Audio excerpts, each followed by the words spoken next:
মাগরিবের আজান দেয় দেয় অবস্থা, এখনো কিন্তু গরু ছাগল ঘরে যায় নাই। একা একা যাবে কি করে, অবশ্য নেওয়া হয় নাই, এটাই হলো কথা।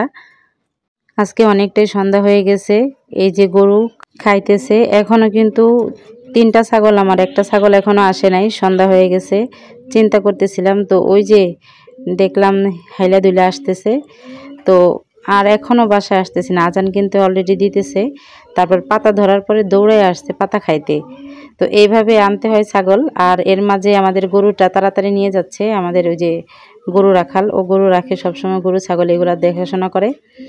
আর এই গরু তো অনেকটাই দুষ্ট, সারাদিন ওর অবস্থা অনেক খারাপ বানায় ফেলায়।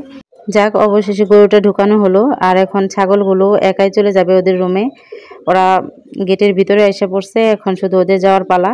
মুরগিগুলো চলে যাচ্ছে রুমের ভিতরে, ওদের রুমে, মুরগির রুমে।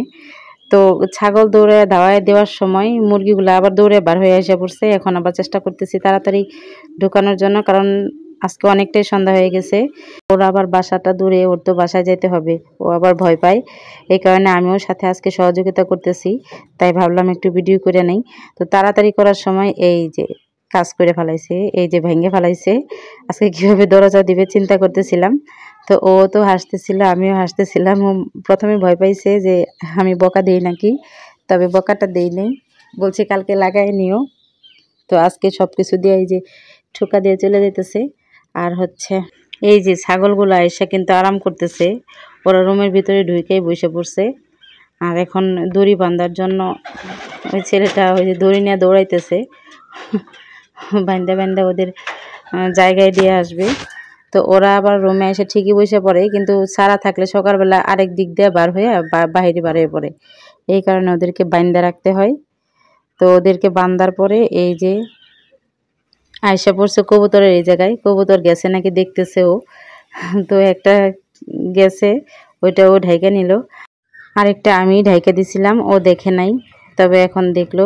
আর গেটটা এখন লাগানোর পালা, বড় গেটটা, ওইটা তো সন্ধ্যা প্রায় হয়েই গেছে, একেবারে অন্ধকার অন্ধকার। তো এখন গেটটা লাগাবে, ওকেও বেশি দেখা যাচ্ছে না। আমিও কিন্তু আজকে অনেক কাজ করতেছিলাম, আমার ছেলেকে ছাইড়া দিছি, আমার ছেলে আবার যাইতেছে ওর পিছনে পিছনে, যে কি করতেছে, ওকে সুন্দরভাবে ডাকে, চাচ্চু চাচ্চু ডাকতে ডাকতে যাইতেছে। আর ও আমার ছেলেকে কোলে নিয়ে এসে ওর সাইকেলে, মানে ওর শখের সাইকেল, এটার মধ্যে বসায় নিয়ে যাওয়ার চেষ্টা করছে, কিন্তু আমি দেই নাই, যদি ফালাইয়া দেয়। এই কারণে বলছি তুমি আসো।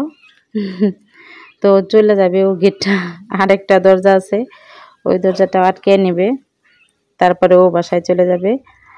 এই তো আমার ছেলে আবার এইখানে দুষ্টামি করতেছিল যে R15 নিয়ে আসছো তোমার মোটর সাইকেল। ও চাবিটা দিয়ে দিল। আর এই যে ও বার হওয়ার আগে আমার ছেলে দৌড়ে ও রাস্তায় চলে যাইতেছিল। যাই হোক, আজকে এই পর্যন্তই। আমি সন্ধ্যাবেলা আমার এই ছেলেটা কতটুকু কাজ করে এটাই দেখালাম, আজকে আমি সাথে সাথে হেল্প করলাম।